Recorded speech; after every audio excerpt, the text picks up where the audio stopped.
All right, let's talk about servers. It's Ganksy back again with another PUBG Mobile video. Today, we're going to do a bit of an investigation on where are the Tencent PUBG Mobile servers? Where are they? What are they doing? Why are they so far away from Australia? That's what I want to know.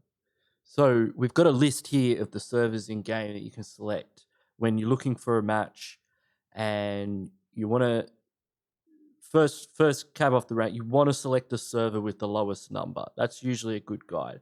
Now, for me, it's in Asia because I'm in Australia and Asia's like we're basically in Asia, but it's the closest thing to us, except Antarctica. So Korea, Japan, that's going to be my next closest server. Also in the land of green goodness, and then there's North America up here and Middle East, they're kind of pretty close to each other. And then South America, we don't want to play in that server because they're pretty good, and also the ping's out of control. And Europe as well, it's on the other side of the world in the Antipodes. So that's it. Just kidding. No, that's not what we're going to be doing today. We're not just going to be looking at this stuff. We're going to be looking at what actually goes on behind the curtains. And to do that, we're going to use a couple of tools. So on the left, I've got my good friend over here, Mr. Wireshark. What Wireshark does is it records all the packets, all the data, everything going in and out of your computer. I've got it running on a 4G hotspot. So it's going to be telling me every IP address that my computer's connecting to and what it's doing. So on the right, on the main, this is it. This is where all the Tencent servers are. Like if that's all you want to know, hit like, hit subscribe, hit the notification bell, and jump onto the next video. See you later.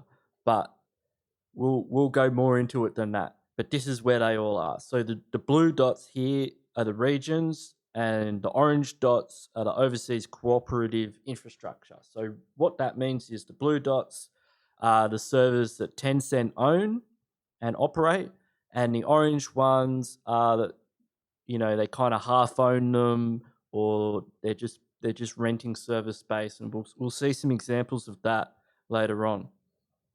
So for me, I'm in Australia, so Sydney is the closest dot to me.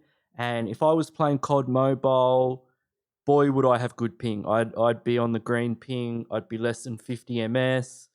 There's no PUBG Mobile server in Sydney though. The closest PUBG Mobile server to me as the crow flies is in Singapore, which is like I don't know. It's got to be like 10 or 12,000 kilometers away. It's not close. And then there's Hong Kong and Bangkok. So you can go down here and you can see a list.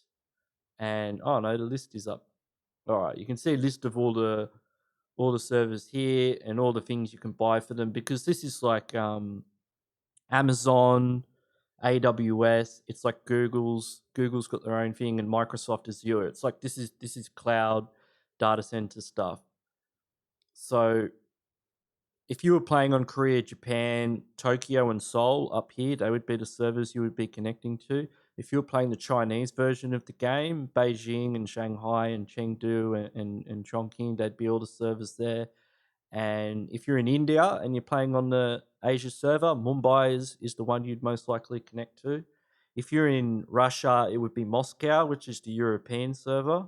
And there's also a European server in Germany.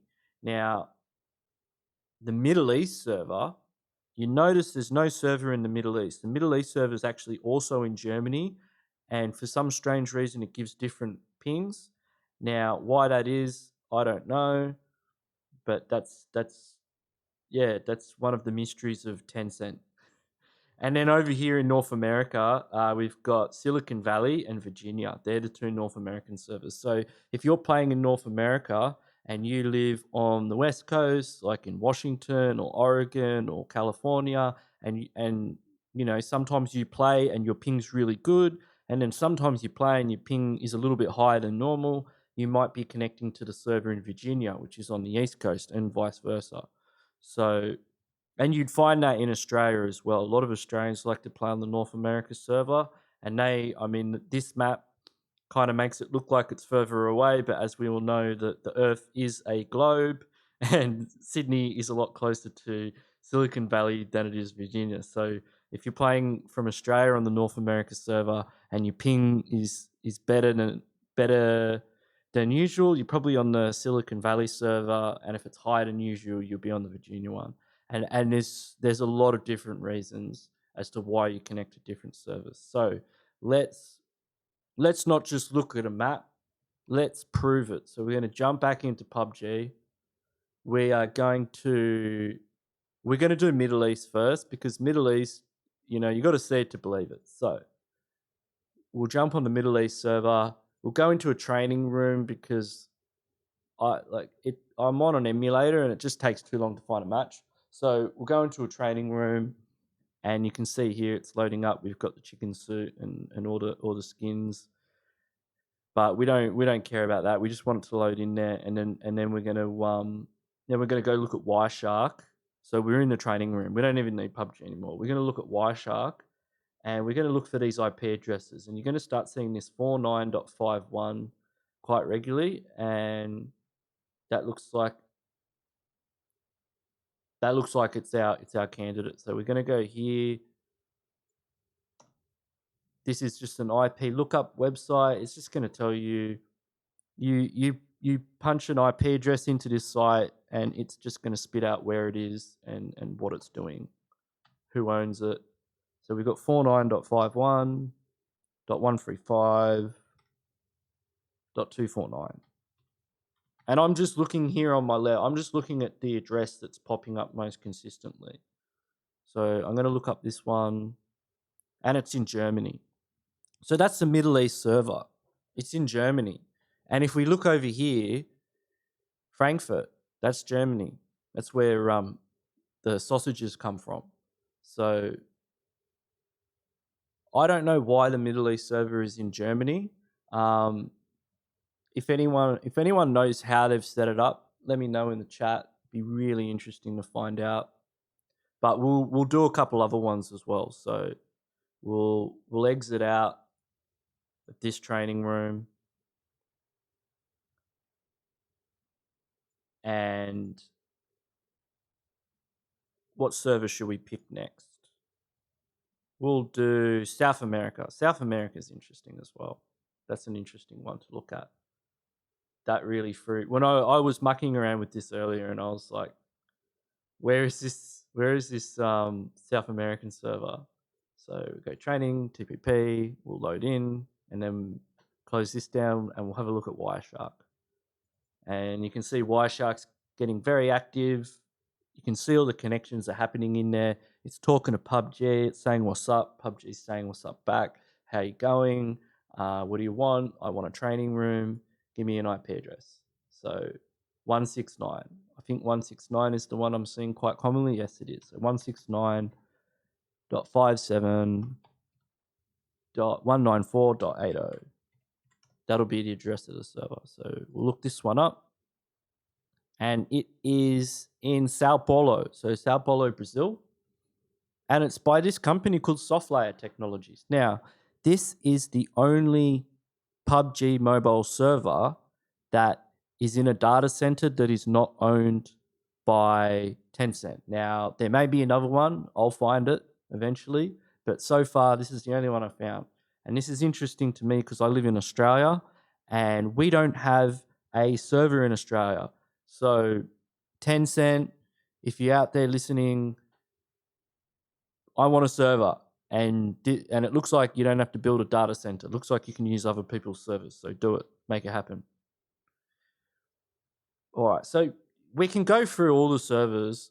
Like I can go through here and change all the servers. But those are the only two ones that are quite interesting. All the rest, they're all in the usual places. Now, we'll look at the submarine map now. So this is how the internet works right here.